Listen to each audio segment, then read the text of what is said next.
Hello everyone, welcome to the online class Energy Conversion Engineering. This is week 9. So far, we have finished 8 classes in 8 weeks. In this class, we are going to discuss about ninth week topic. I am Dr. Battula Babu.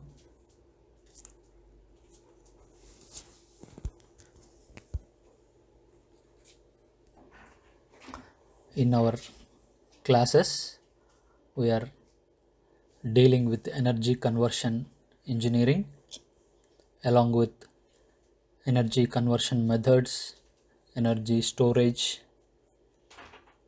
and how can we use supercapacitors for the energy conversion and energy storage engineering. Once again, welcome you all for ninth week online class of energy conversion engineering.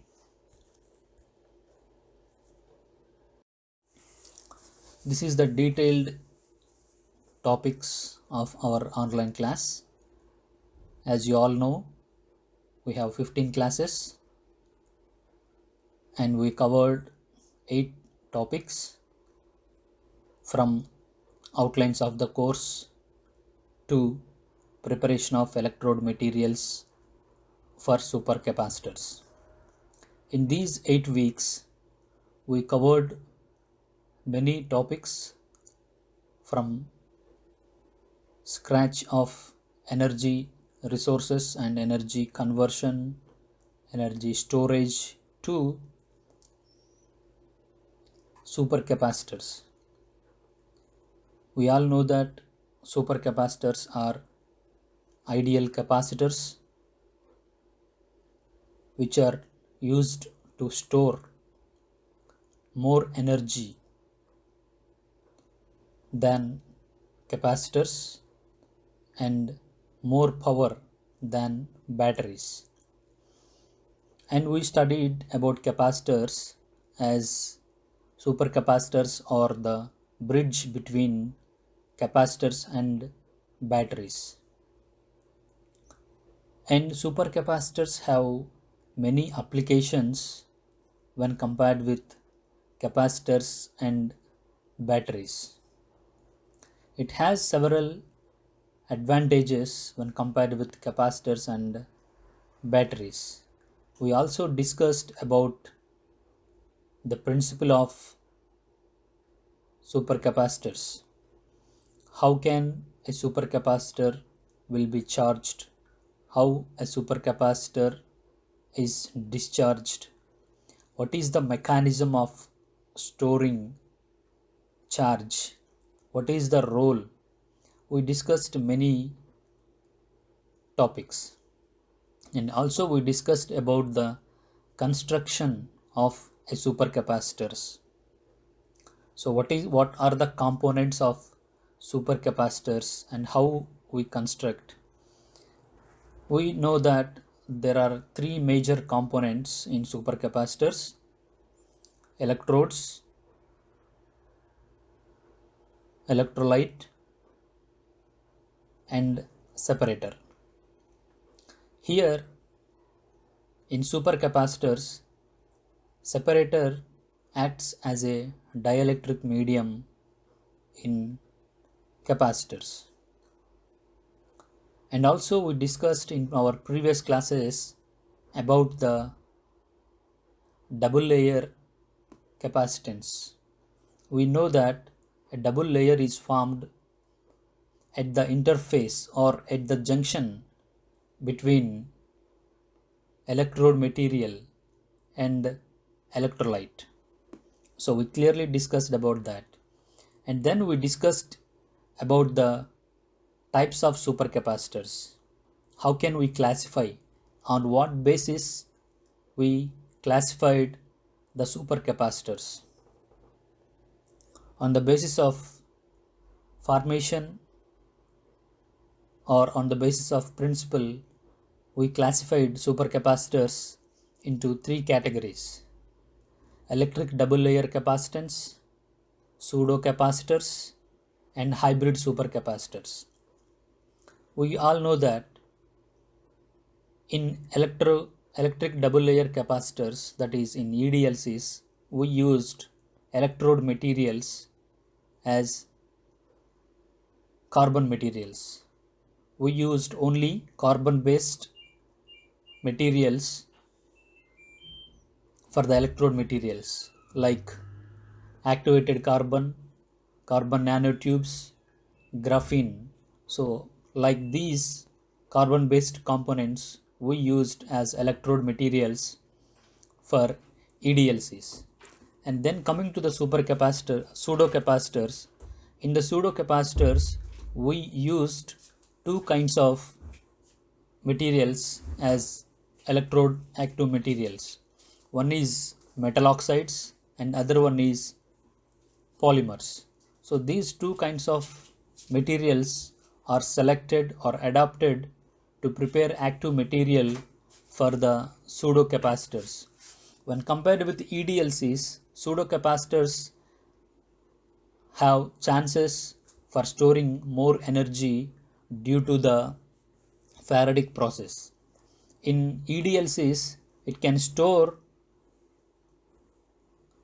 energy, but it is a little less than pseudo capacitors because there is no Faradic process in EDLCs.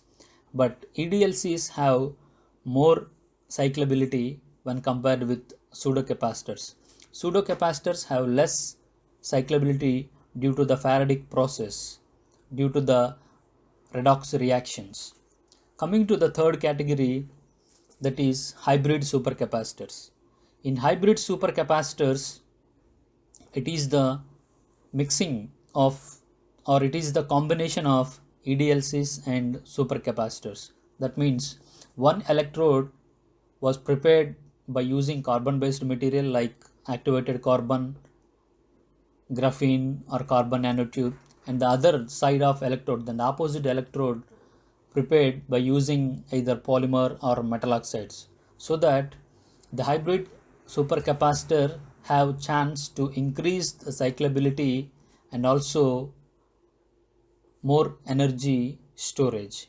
So these are the three kinds of supercapacitors what we have discussed in our earlier classes in detail. And then we discussed about many factors which influence the performance of supercapacitors. Coming today's class, we are going to discuss about testing of supercapacitors. How can we prepare electrode with the prepared active material, and how can we test the supercapacitor by using electrochemical cell. So in today's class we are going to check the electrochemical cell and three electrode system and what is electrochemical impedance spectroscopy. So this is the today's topic.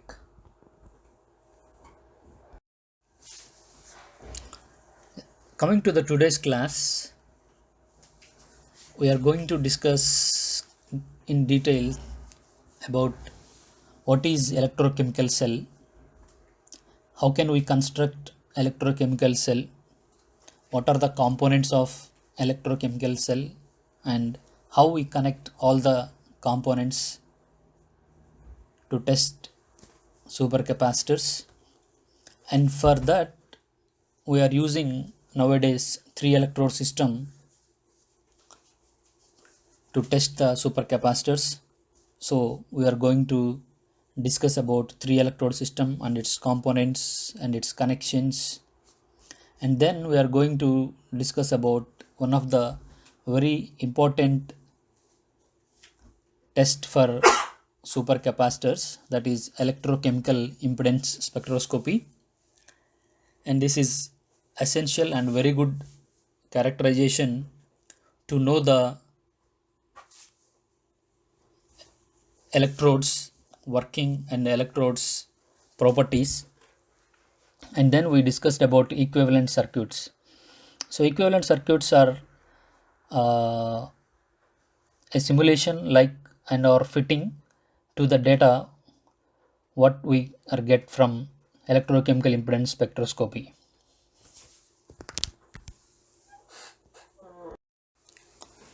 Coming to the electrochemical cell, so in the figure you can see the image of 3 electrode system, or simply it is a basic electrochemical cell. And why do we need electrochemical cell and what it do? The electrochemical cell is where the chemical reaction happens by passing electricity through the electrodes. So it is a system we give as input as electricity so that chemical reactions will happen in the electrochemical cell, and it is true for vice versa. With the potentiostat and selected 3 electrodes, we can perform EIS, electrochemical impedance spectroscopy, and also we can perform cyclic voltammetry, and we can perform charging discharging process. So we can test or we can perform so many characteristics of supercapacitors by using this electrochemical cell. So it is the basic device to perform supercapacitors and also for the batteries. Simply, what is an electrochemical cell?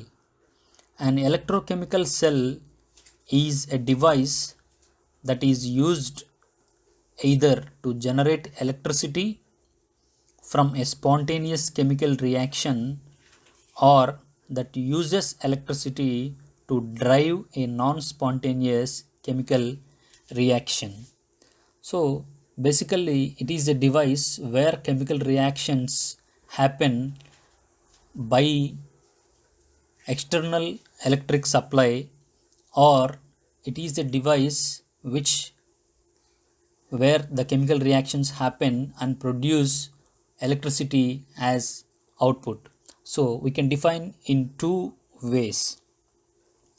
The electrochemical cell with 3 electrodes is an electrically driven electrolytic type of cell that is designed for the use of many tests like EIS and CV.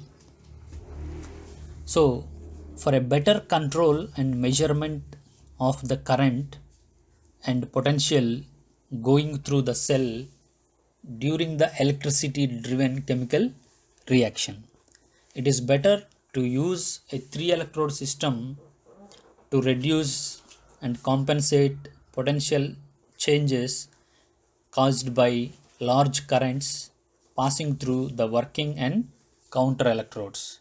So this is the fundamental description of electrochemical cell.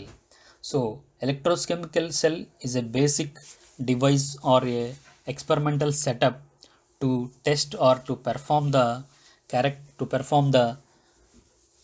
either supercapacitors or for batteries.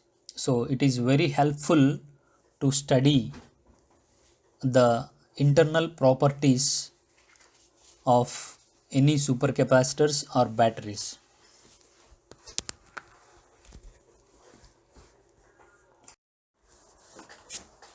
Three electrode system. Actually, we have two kinds of electrode systems: 2 electrode system and 3 electrode system.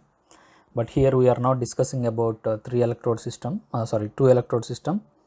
In the present class, we will discuss about 3 electrode system.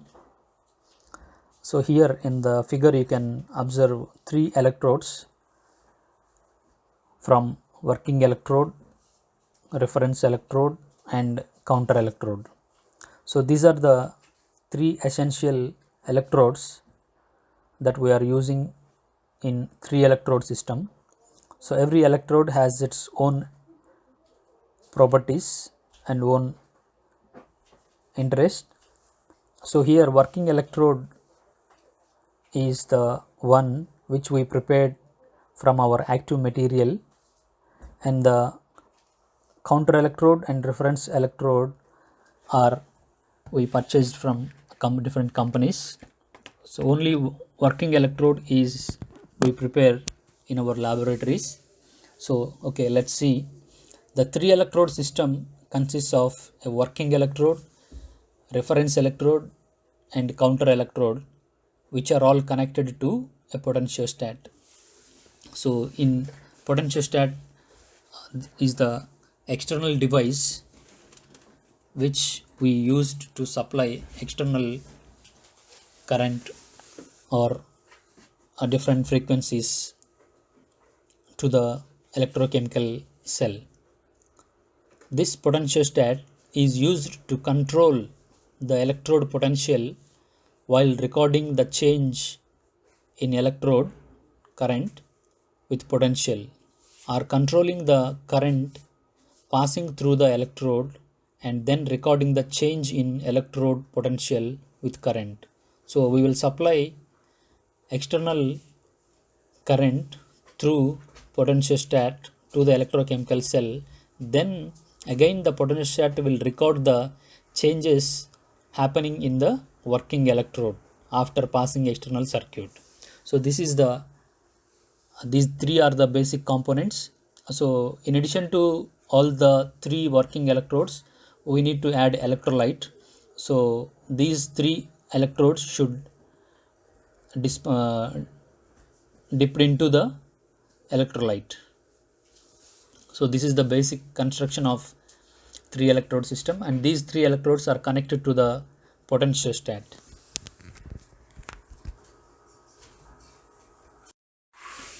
Coming to the working electrode, so working electrode is a very important component in the electrochemical cell. The working electrode is normally prepared by coating the active material onto the surface of a stable electrode, that is glassy carbon or platinum metal.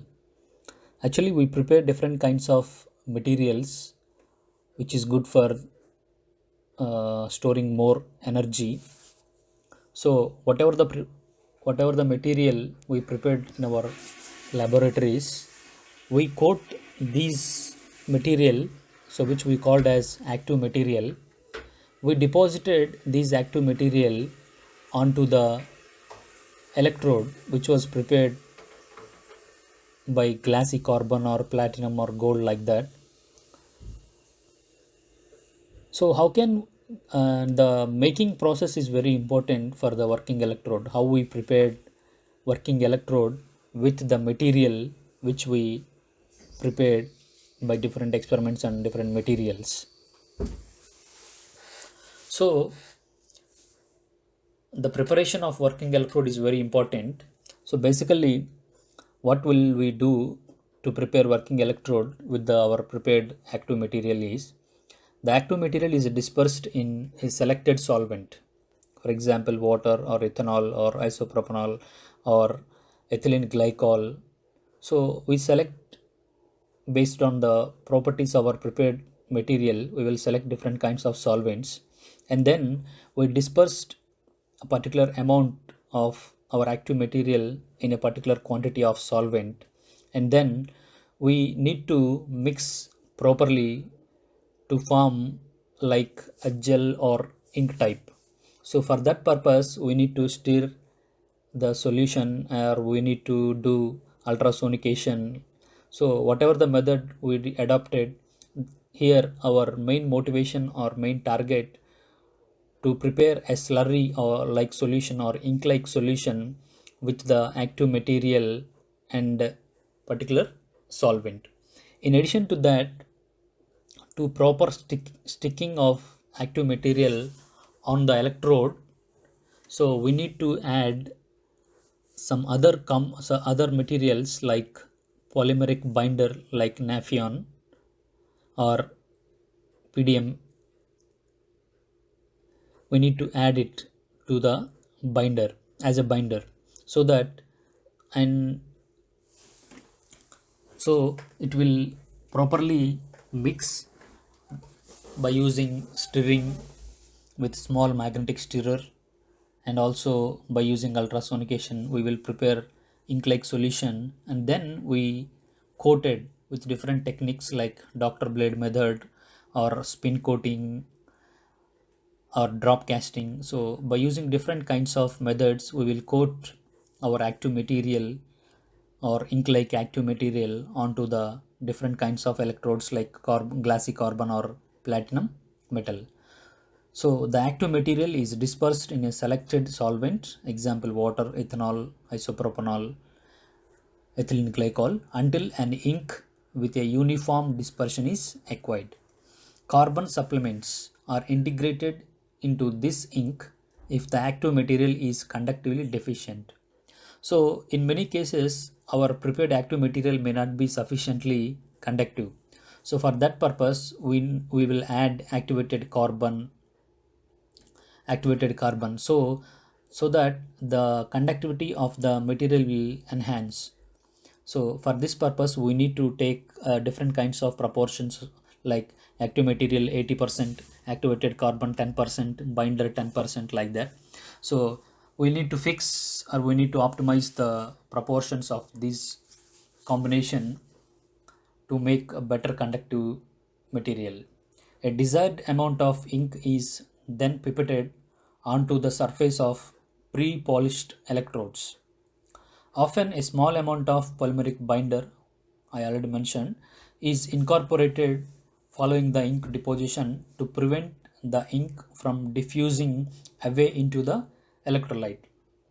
So the combination of active material and this polymeric binder naphion and carbon like activated carbon, so these three materials are mixed in a particular manner in a selected solvent to make a ink, and then we'll coat on the electrode. So this is the preparation process of working electrode.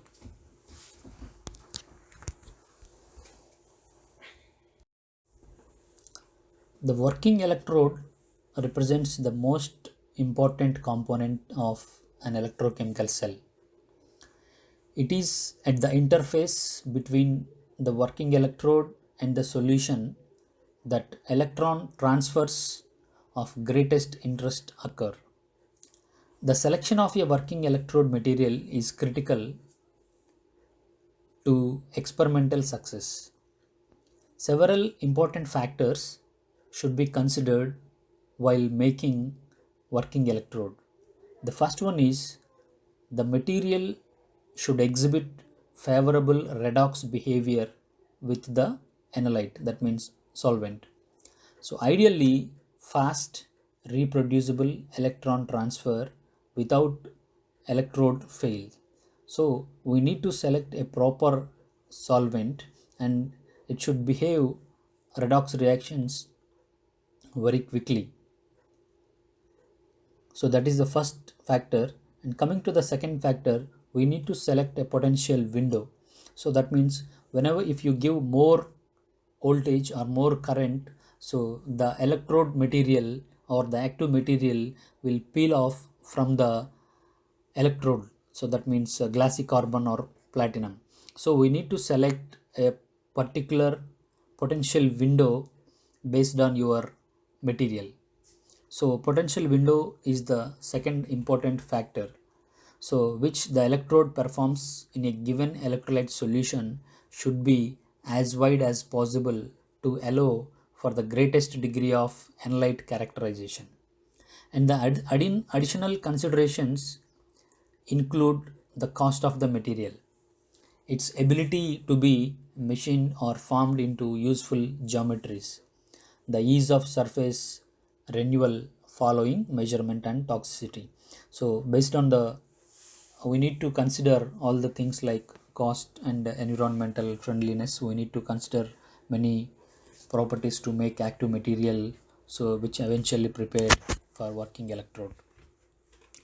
The most commonly used working electrode materials are platinum, gold, carbon, and mercury. So we need to here I gave you we can see the table here. So which are the um, useful working electrodes. So among these, platinum is likely favorite, demonstrating good electrochemical inertness and ease of fabrication onto many forms. The biggest disadvantage to the use of platinum, other than its high cost, and it is the presence of even small amount of water or acid in the electrolyte, leads to the reduction of hydrogen ion to form hydrogen gas at fairly negative potentials. Coming to the gold electrodes, so it behaves similar to the platinum, but have limited usefulness in the positive potential range due to the oxidation of its surface. It has been very useful, however, for the preparation of modified electrodes containing the surface structures known as self-assembled monolayers. Coming to the carbon electrodes allow scans to more negative potentials than platinum or gold, as well as good anodic potential windows. The most common form of carbon electrode is glassy carbon, which is relatively expensive and difficult to machine. So for this purpose, we are using carbon paste in many cases. Carbon paste electrodes are also useful in many applications. These electrodes are made from a paste of finely powdered carbon mixed with an oil substrate. The paste is then packed onto a cavity in an inert electrode body. Carbon paste electrodes have the disadvantage of being prone to mechanical damage. So, these are the advantages and disadvantages of different kinds of electrodes to prepare working electrodes: gold, carbon, mercury. So, every kind of electrode has its own advantages and disadvantages, but in practical purposes or in our laboratories or in industries, mostly the researchers or industrialists prefer carbon electrodes due to the cost and easiness. Coming to the reference and counter electrodes, so here you can see in figure you can see reference electrode and counter electrode. A reference electrode establishes a base potential in the three electrode system by acquiring a fixed potential. For this purpose, we have different kinds of reference electrodes with discrete fixed potentials: normal hydrogen electrode, silver electrode, saturated calomel electrode. But even though we have different kinds of electrodes, but most of the purposes we use silver electrode, silver chloride electrode, that is AgAgCl. So that is about reference electrode. And coming to the counter electrode, it is also known as auxiliary electrode, and the purpose of counter electrode is to balance the reaction that is occurring in the working electrode by adjusting its potential. For this purpose, highly conductive yet inert materials such as platinum meshes or graphitic rods are employed as the reference electrodes. But for most of the purposes, most of the cases, researchers or industrialists used AgAgCl as a reference electrode and a platinum mesh or platinum wire used as counter electrode in most of the cases. So these three are the electrodes, that is working electrode, reference electrode, counter electrodes. These three are the major components in making an electrochemical cell, and we are using three electrodes in the system, therefore it can be called as three electrode system.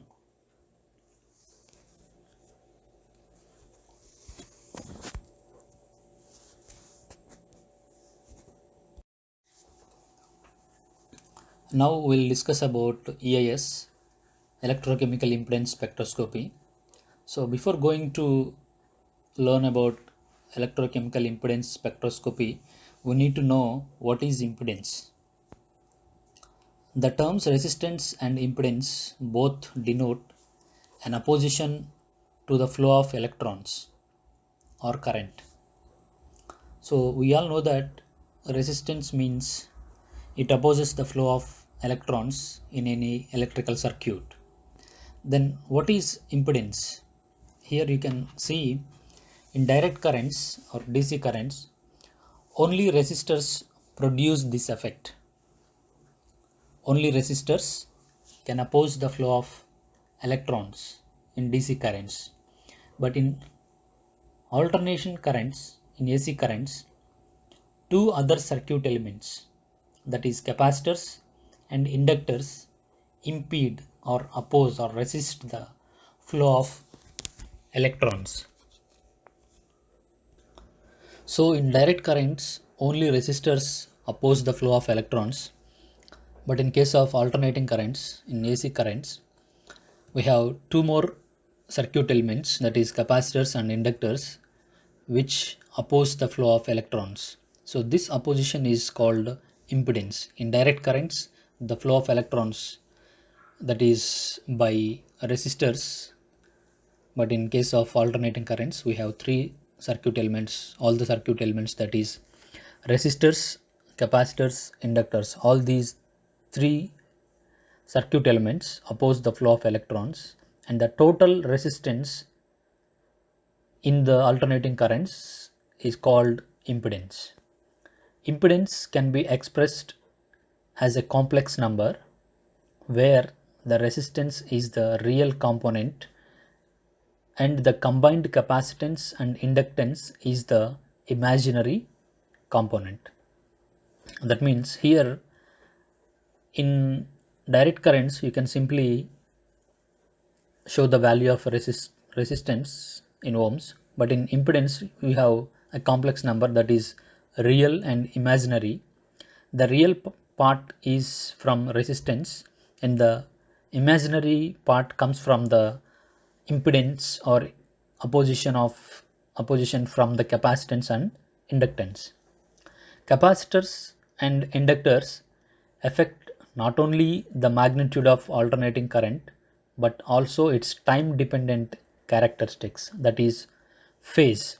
If you consider in direct currents, that is the in those existed in phase, that means current or voltage. Here there is a phase difference due to the time dependency.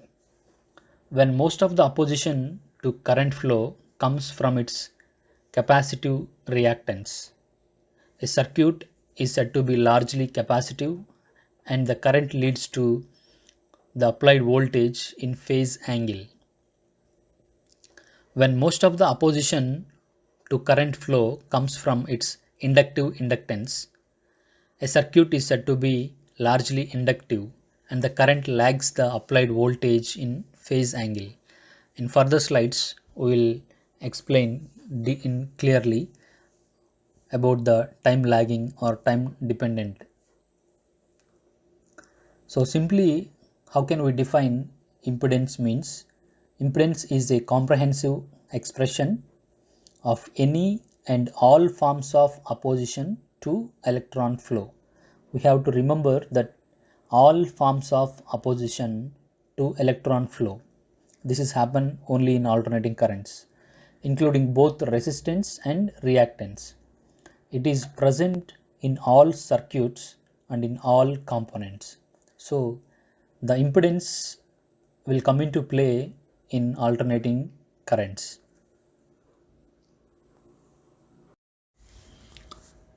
Coming to the EAS, why do we need to perform EAS test for any supercapacitor or lithium ion batteries?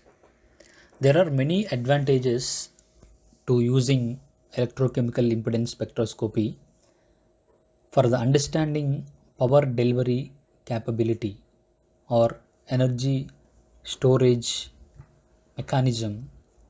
So we can know the power delivery capability or energy storage mechanism by studying the electrochemical impedance spectroscopy.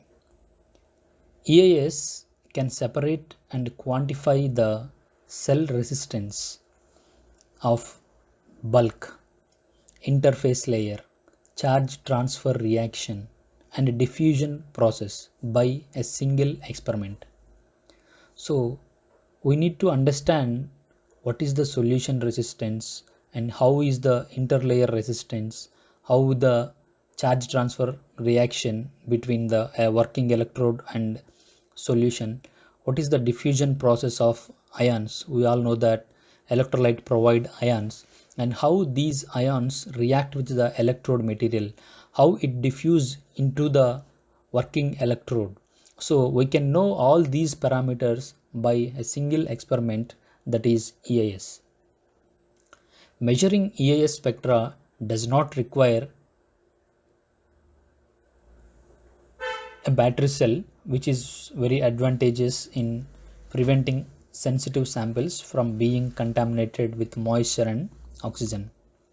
It is also possible to carry out EIS experiments under operating conditions, which is helpful for obtaining spectra without any disrupting influences on the cell. And finally, EIS analysis need only a small amount of time and cost. We can simply perform EIS by the potentiostat.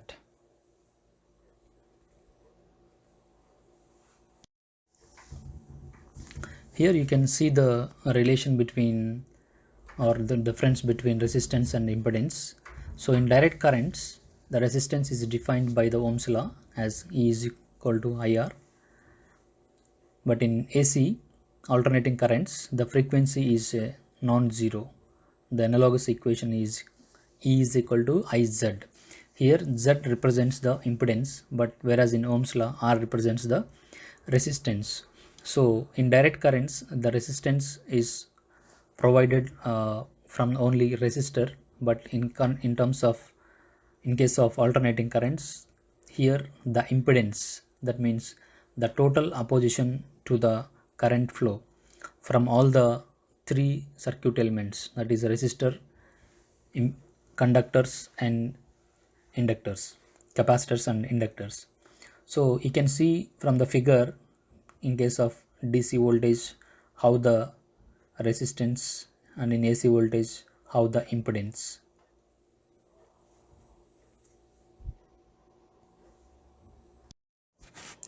Electrochemical impedance theory is a well-developed branch of alternating currents theory that describes the response of a current to an alternating current or voltage as a function of frequency. The mathematics of the theory is not we are discussing clearly here, but we will present the basic theory here.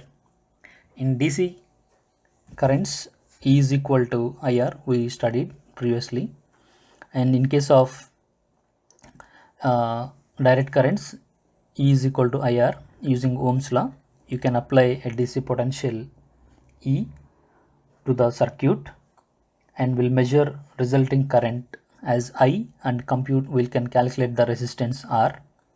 Or to determine any term of the equation if the other two are known. Potential values are measured in volts here, and current was measured in amperes, and the resistance will be measured in ohms.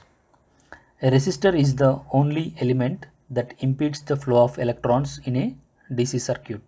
Only resistor opposes the flow of electrons in a DC currents, in direct currents. But in case of alternating currents, where the frequency is non-zero, so the equation is E is equal to IZ, where Z represents the impedance. Impedance values are also measured in ohms. In addition to resistors, capacitors and inductors impede the flow of electrons in AC circuits. In an electrochemical cell, slow electrode kinetics, slow preceding chemical reactions and diffusion can all impede the electrons flow and can be considered similar to the resistors, capacitors and inductors that oppose the flow of electrons in an alternating circuit. So here from the figure we can see an alternating current wave for an applied potential and a resulting current. Here we can see the two waves which are out of phase. In case of purely resistive network, the two waveforms would not be shifted. They would be exactly in phase, differing only in amplitude. But here you can see the current sine wave can be described by the equation I of t is equal to a sine omega t plus theta. Here a is the amplitude, I is the instant current, omega is the frequency, t means time, theta means phase shift in radians. So this is the alternating currents waveform. So we need to understand the most important is the impedance.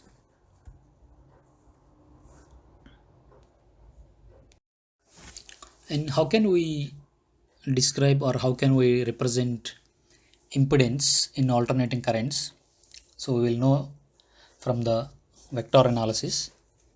Vector analysis provides a convenient method of characterizing an alternating current waveform.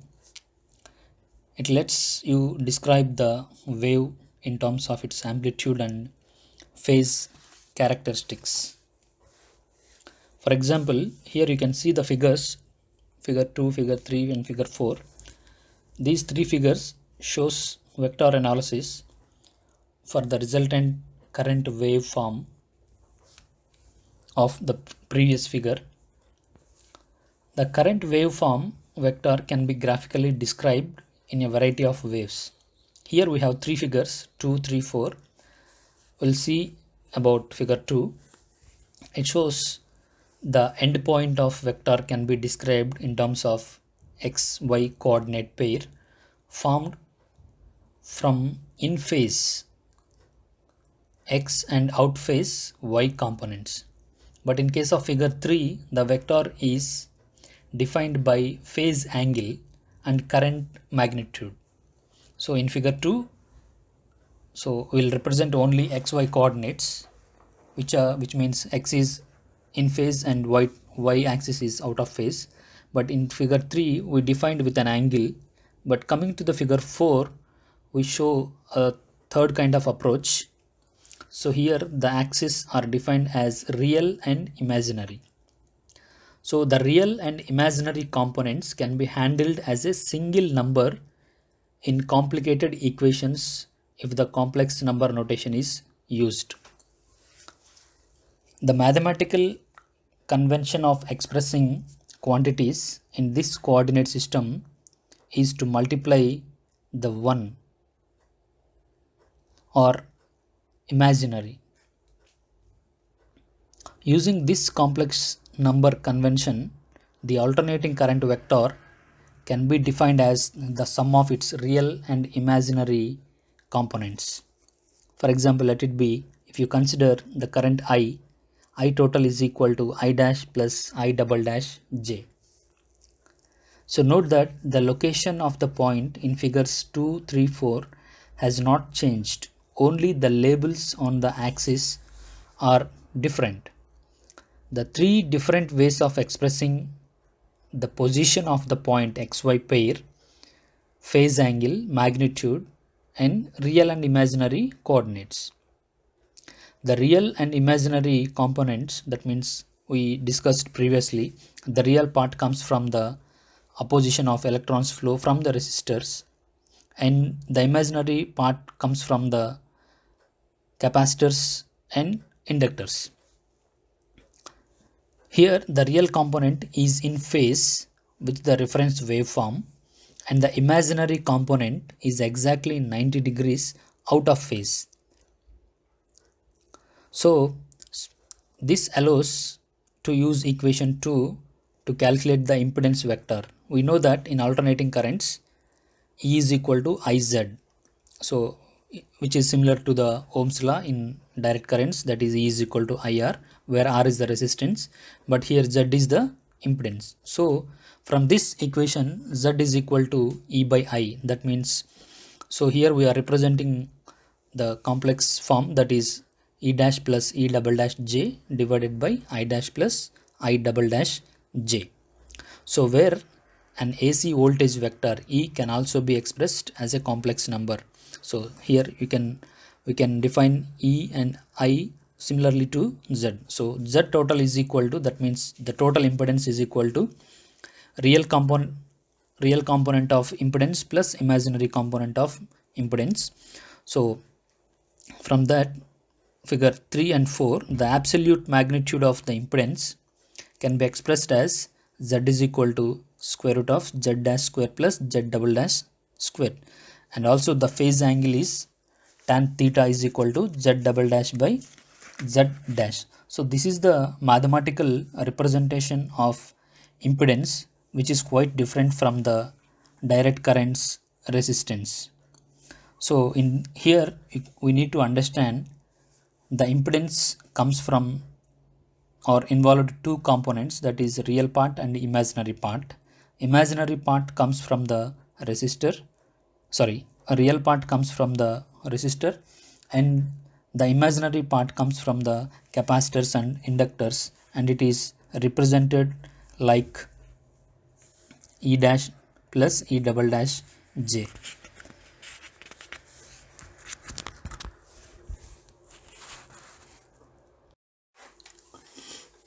Now let's look at the impedance expressions for different electrical circuits. How the impedance will be, how can we represent impedance for resistance or resistor, how we represent impedance for capacitors and inductors. So in this slide we will see for resistance, impedance of resistor has no imaginary component at all. Why? The phase shift is 0 degrees, that is the current is in phase with the voltage. So both the current and impedance are independent of the frequency. So resistance provides the real path for impedance, so that here we can represent the impedance equation as Z is equal to R plus 0J. So where J is square root of -1. So resistance contributes real part of impedance.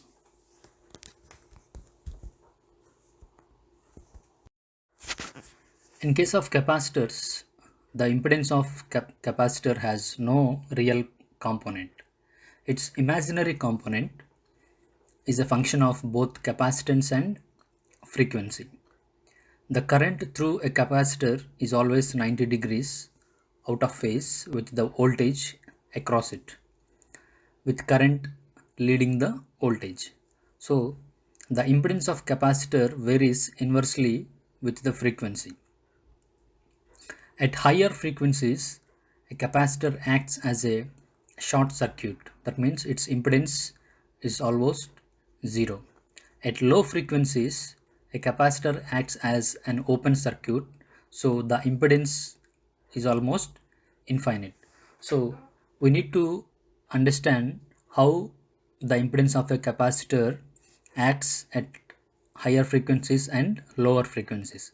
At lower frequencies, a capacitor's impedance is almost infinite, but at high frequencies the capacitor's impedance is 0. So here you can see the impedance equation, Z is equal to 0, that means there is no real part. So here the imaginary part, minus J by WC, where W is the frequency, that means W is equal to 2 pi f. So this is the impedance equation for the circuit element capacitor. The third circuit element, that is inductor. So like a capacitor, the current through an indicator is always 90 degrees, that is out of phase with the voltage drop across it. However, the phase shift is in the opposite direction. The current lags behind the voltage. So as the frequency increases, the impedance of an inductor increases. It acts as a short circuit at low frequencies and a large impedance at higher frequencies. So here you can see the circuit element symbol, that is inductor, and also we can see the impedance equation. Z is equal to 0 JWL. So we need to understand the three circuit elements, that is resistor, capacitor and inductor. Capacitor gives only real part, and capacitor and inductor gives imaginary part, that means contribution to the total impedance of the circuit. So we can compare all these three at once.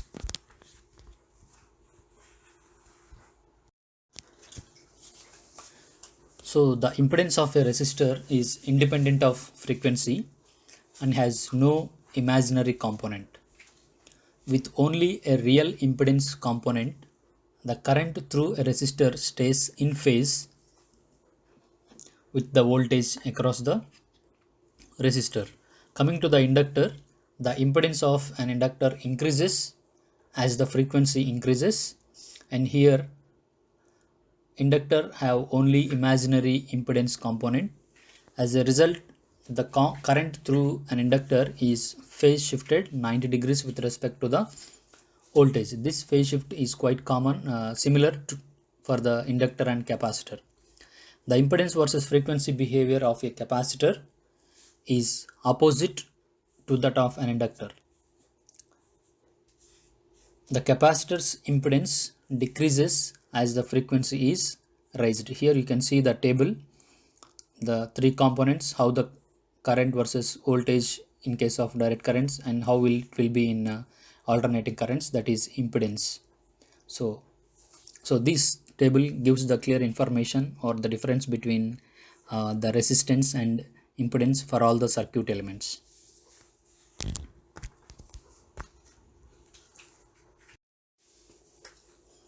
So the series combination of circuit elements, so how will be the impedance if we connect all the components in series?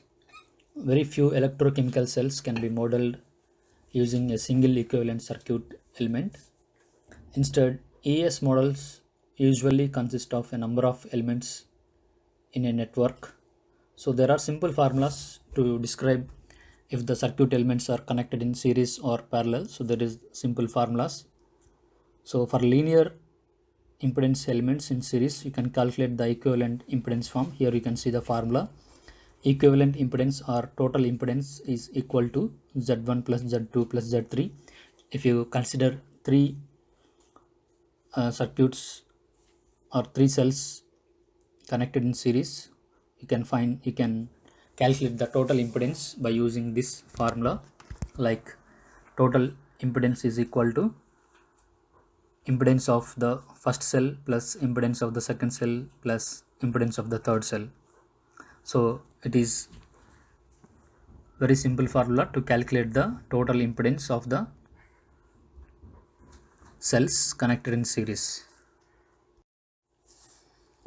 Similar to the series combinations, here you can see the parallel combinations of circuit elements. So if the cells connected in parallel, the total impedance can be calculated from this formula, that is 1 by Z equivalent is equal to 1 by Z1 plus 1 divided by Z2 plus 1 divided by Z3. From this simple formula, we can calculate the total impedance if the cells are connected in a series, or you can calculate with this formula the total impedance of the parallel combination of circuit elements.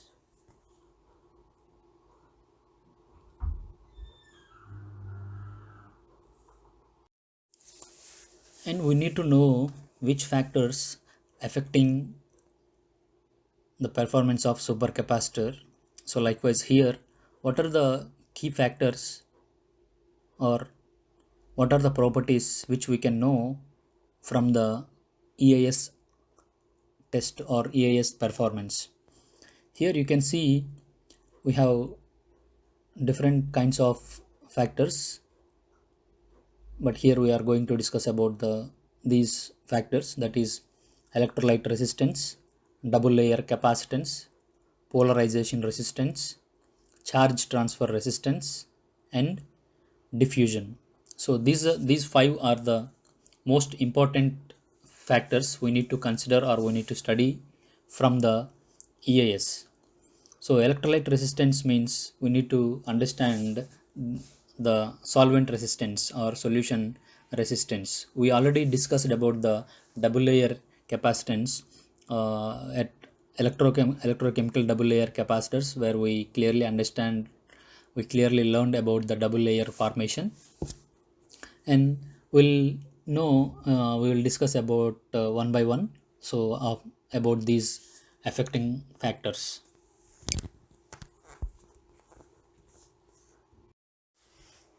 Electrolyte resistance. Solution resistance is often a significant factor in the impedance of an electrochemical cell. Solution resistance is very important. So we can select different kinds of electrolytes to minimize the solution resistance for a particular electrodes. A modern 3-electrode potentiostat compensate for the solution resistance between the counter and reference electrodes. However, any solution resistance between the reference electrode and the working electrode must be considered when you perform EIS. So, the present using potentiostats can compensate the solution resistance between counter and reference electrodes, but we can consider the solution resistance between reference and working electrode. The resistance of an ionic solution depends on the ionic concentration, type of ions, temperature, and the geometry of the area in which current is carried. In a bounded area with area A and length L carrying a uniform current, the resistance is defined as this formula. Coming to the double layer capacitance, we already discussed in our previous classes. An electrical double layer exists on the interface between an electrode and its surrounding electrolyte. So these electrolyte ions move towards the electrode material, and there we can see the formation of double layer between electrode material and electrolyte. This double layer is formed as the ions from the solution stick on the electrode surface. The charged electrode is separated from the charged ions. The separation is very small, often on the order of angstroms. Charges separated by an insulator form a capacitor. On a bare metal immersed in an electrode, you can estimate that there will be 20 to 60 microfarads of capacitance for every 1 centimeter square of electrode area. The value of double layer capacitance depends on many variables like electrode potential, temperature, ionic concentrations, types of ions, oxide layers, electrode roughness, impurity adsorption, etc. So it depends on many factors. Double layer capacitance is a major key factor to store the energy. Coming to the polarization resistance, whenever the potential of an electrode is forced away from its value at an open circuit, that is referred to as polarizing the electrode. That means when an electrode is polarized, it can cause current to flow through electrochemical reactions that occur at the electrode surface. So whenever there is a polarization of electrode, it causes current to flow. The amount of current is controlled by, that means the amount of current is influenced by the kinetics of the reactions and the diffusion of reactants both towards and away from the electrode. We all know that electrolyte resistance is very important, and the nature of electrolyte ions towards or away from the electrode contributes the polarization resistance.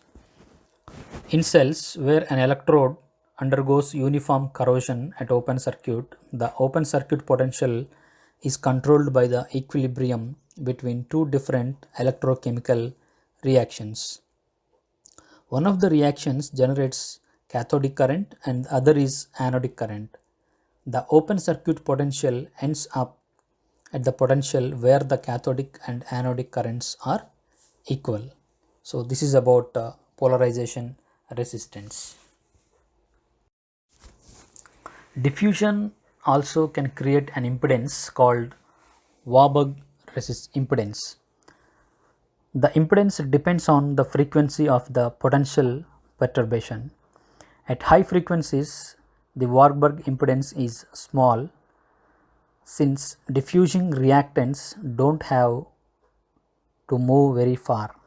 At low frequencies, the reactants have to diffuse further, increasing the Warburg impedance. In the figure you can see, after the semicircle you can see a straight line with an angle of 45 degrees. So that is the diffusion, that line indicates the diffusion of ions into the material. At high frequencies, the semicircle clearly indicates the kinetic region, that is for charge transfer resistance, and this straight line indicates the diffusion of electrolyte ions into the electrolyte. In this class we have covered about electrochemical cell and 3 electrode system, electrochemical impedance spectroscopy, and the factors influencing the EAS performance. In this, we clearly understand electrochemical cell is a device that is used either to generate electricity through chemical reactions or to observe chemical reactions by applying external electric supply. And coming to the 3 electrode system, we have 3 electrodes, that is working electrode, reference electrode, counter electrode. For reference electrode, we used AgCl mostly, and for counter electrode, we used platinum rod or platinum mesh. And working electrode is nothing but we prepared an active material with the help of carbon for the conductivity, and we add Nafion as a binder, and we will make a slurry and we will coat on active material. So, and then we discussed about the impedance, and then we discussed how we'll represent impedance in alternating currents, and we discussed about equivalent circuit elements, that is resistor, capacitor and inductor, and how can we represent and how can we calculate the total impedance in when the circuit elements connected in series and parallel. And we discussed about the parameters which affecting the EAS. So this is the today's class, and in next class we will discuss about the CV, that is cyclic voltammetry. So that is one of the good technique to know about the oxidation and reduction in the electrochemical cell. Thank you. If you have any queries, you can contact me by my mail. Thank you. Have a nice day.